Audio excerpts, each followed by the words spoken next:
Welcome. This is Philly Sports Guys. I'm Pete Evans. That's Aaron Roberts. Matter of fact, I'm taking a new moniker this year. What's that? I'm going to add the R to my name professionally. I am Peter Evans from this point further. Moving forward. Peter? Peter. Okay, I like I'm going to embrace it. You changing it up? I haven't embraced the R a long time in my life, so I'm going to go ahead and do that. Okay, all right, okay. Nothing wrong with that. As you can see, we have a new set. Yeah.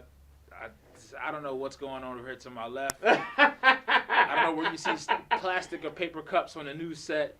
There's a lot. You know what, people? This is what I deal with I don't know about y'all, but I deal with this. You ever had that one person that just watches everything you do and always criticizes everything you do? Why are you doing that? What you doing? Why are you doing that? What? What's going on with that? This is my fellow young brother. I never had a little brother. This is my little brother right here. And this is what he does every single time. Now, see, people, I have a cup. Now, nothing wrong. He talking about, well, you got a button-down shirt on with the cup. Ain't nothing wrong with my cup. My cup's fine. My cup's not bothering you. What, you want me to get another cup with the mug? Get a mug. Is that what you want me to do? All right. You know what, people? I'll get another mug when we get off the little break. Another mug, you going to get a mug. I'm going to get a mug when we get off break, and I'm going to put it in. Will that make you happy? Yes. Okay. Yes. Listen, so I got to please him, too. After all that and those pleasantries, thank you for rocking with us. If you clicked and watched, you follow us on Facebook, Philly Sports Guys. Mm-hmm. Pete, myself, Peter, myself. It's going to take me time to get used to it. Peter. And Aaron, we asked you to click and watch, and we hope you did that. And you hope you're rocking with us right now. Listen, we're going to get right into it. Mm-hmm. We were talking off camera with the NCAA college football, the top four, and how potentially you have a two-time conference division winner in Penn State make the playoffs. Missed the playoffs with a one loss. Two loss. Ohio State has two losses. Ohio State has two losses? No, they have one loss. One loss. One loss to Penn State. Penn State. Who's not even a factor in their conference championship game. But not only make the top four, but be ranked the second seed. I mean, it's one of those things. I mean, I think Washington last night kind of sealed everything, kind of sealed a lot of things that could have happened. Mm-hmm. Honestly, if Clemson does lose, which you never know. It can be. I don't think it may happen, but it may. But if that happens, the conversation will come up, and it has been coming up. Michigan 2-loss team. They lost to Iowa, and they also lost to Ohio State last week, which was a great game, by the way.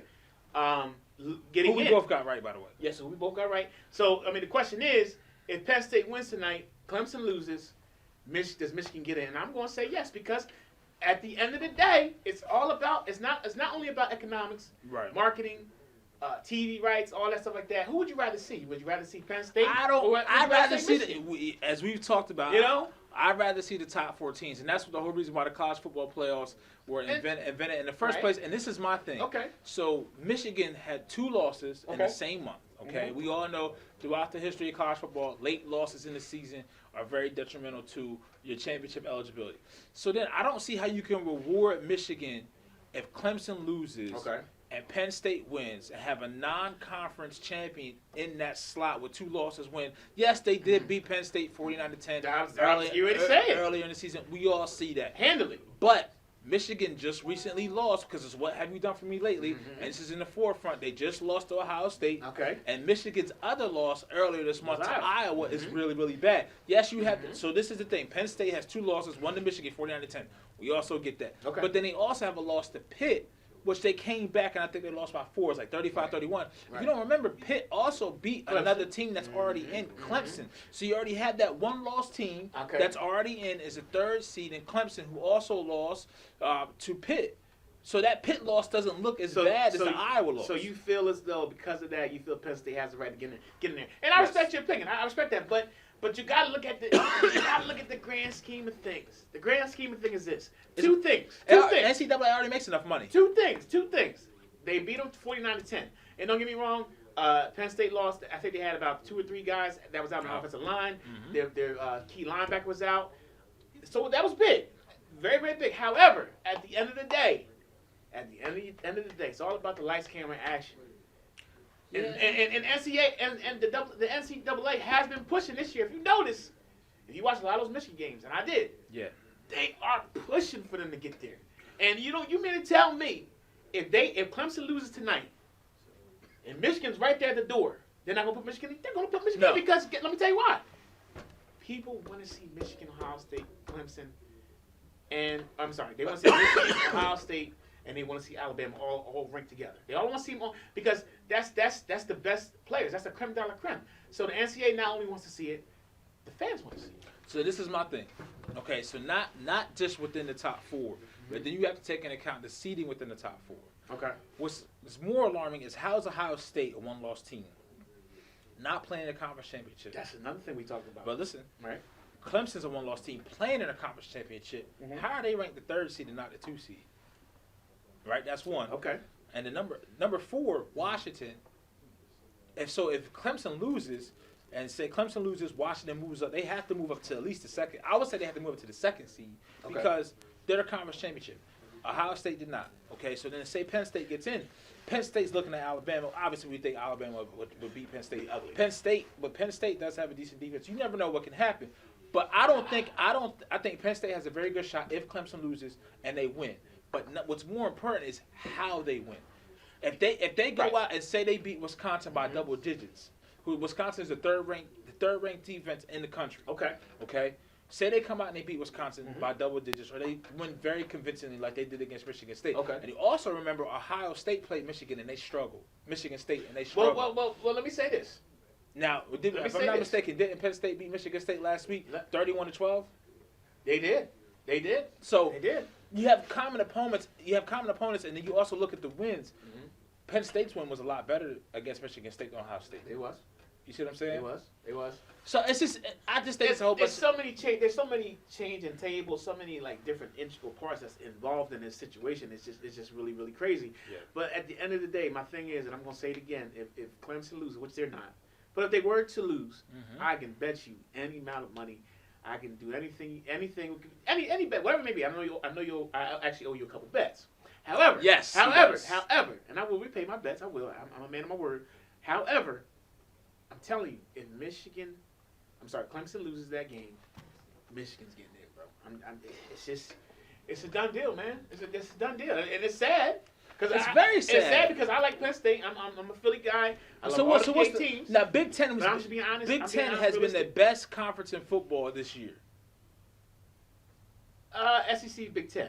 Nah, look at the records. Look at the records. You have Michigan, Penn State, and Ohio State. So out of those 3 teams, you have over 30 combined wins with only 5 losses. Yeah, but you gotta understand though. It's the only conference with 3 teams ranked in the top 5, top 8. There's a lot of SEC teams that beat up on each other.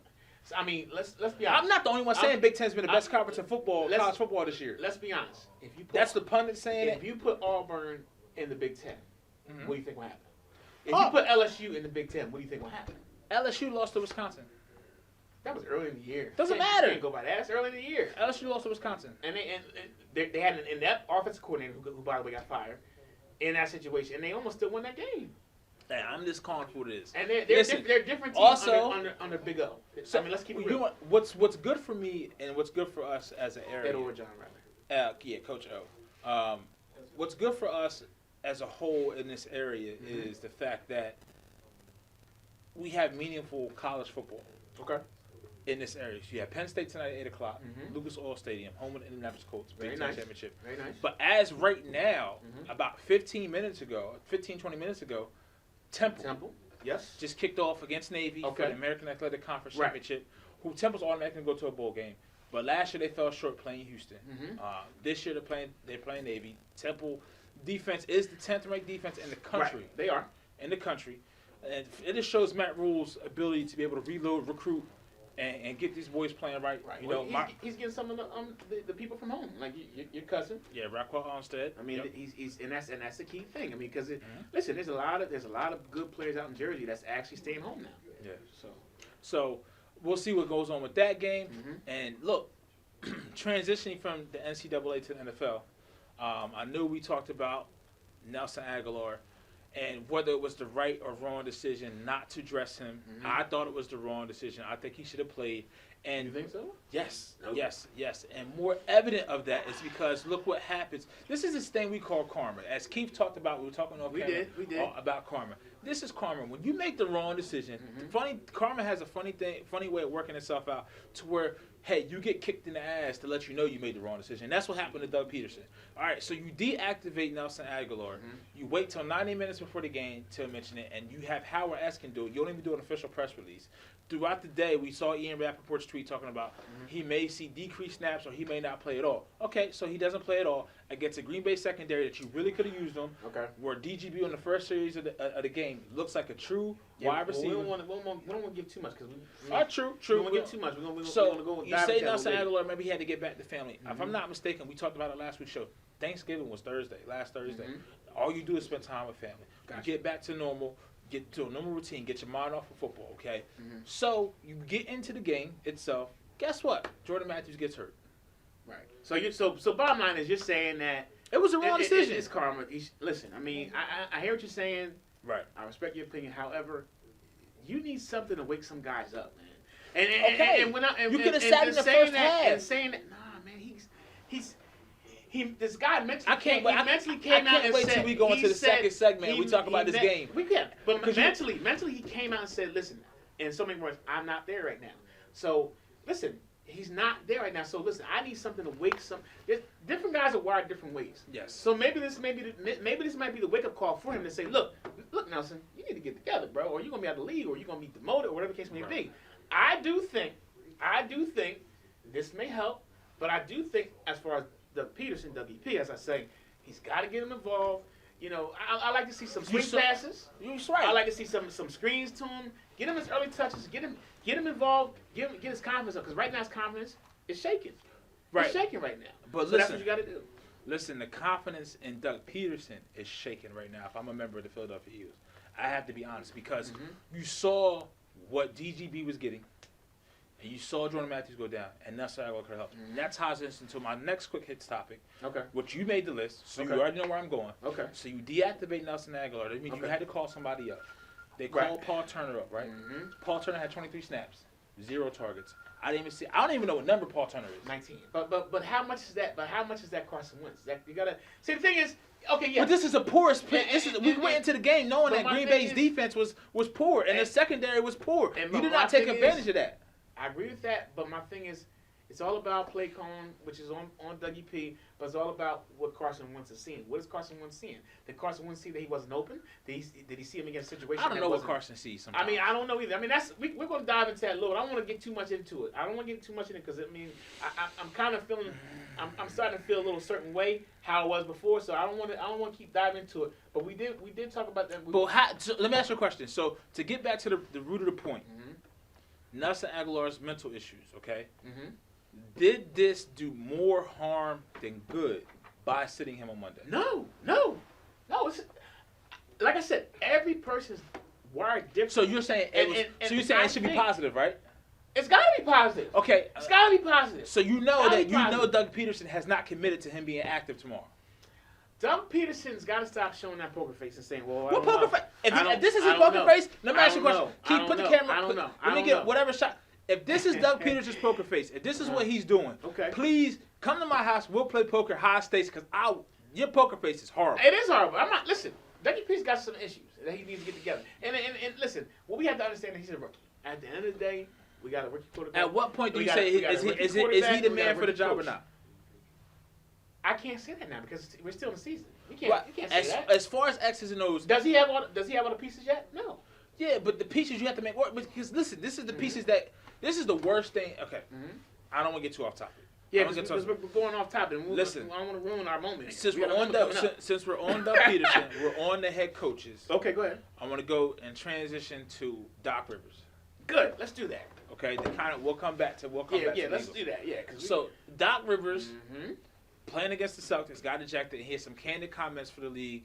And generally, I mean, really, Doc went ham. If it's not Mark Cuban, Doc went ham. If it's not Mark Cuban, it's really Doc Rivers that's going ham at the referees. Yeah. And he was really upset that he got ejected. Second technical by a referee who was not even involved in the play. Who they saying should be demoted per Mark Cuban. Mark Cuban has been calling for him to be demoted. Yeah, because of the fact that. Yes, I understand you cross midcourt. That's automatic technical. And then he said if you look at his body language, his wordage, and his verbiage, what he was using, and everything, that warranted a second technical. And Doc Rivers is like he wasn't even privileged to the conversation, the subject topic that he was having. So he basically saw he was on the side. Right, of the court. He was just observing. He observed it and said, "Okay, I'm gonna toss you because of that." Yeah, I got you. And listen, Doc Rivers is one of the best coaches in the league right now. Right. He should at least have that respect. You know, and I know it has been, and as me and you talked off camera, yes. It has been something going around the league saying a lot of players and coaches are complaining about Doc Rivers and the Clippers and how they complain about, you know, the officiating and how they're crying and stuff like that, which brings me to another topic we're going to have about a couple seconds. Yes. But you, as someone that's been in the league and has been a pro and has been, he played the game, he's coached the game, probably one of the best coaches right now out, you got to still give him that extra lead way. Right. You know what I mean? To say, okay, you know what? Let me come over and find out what's going on. Right. You know, listen. You know, some of these. The problem is with these referees, NBA and NFL, they think they're the center of the game, and you're not. You're not the center of the game. Speaking of referees in NFL, Thursday night, the last play of the game. Are we getting worse or what? Yeah, we'll get into it. Are we just getting worse or worse? I don't know. But anyway, real quick, and I know we was throwing it around. Top 5 crybabies. Any sports? No. NBA.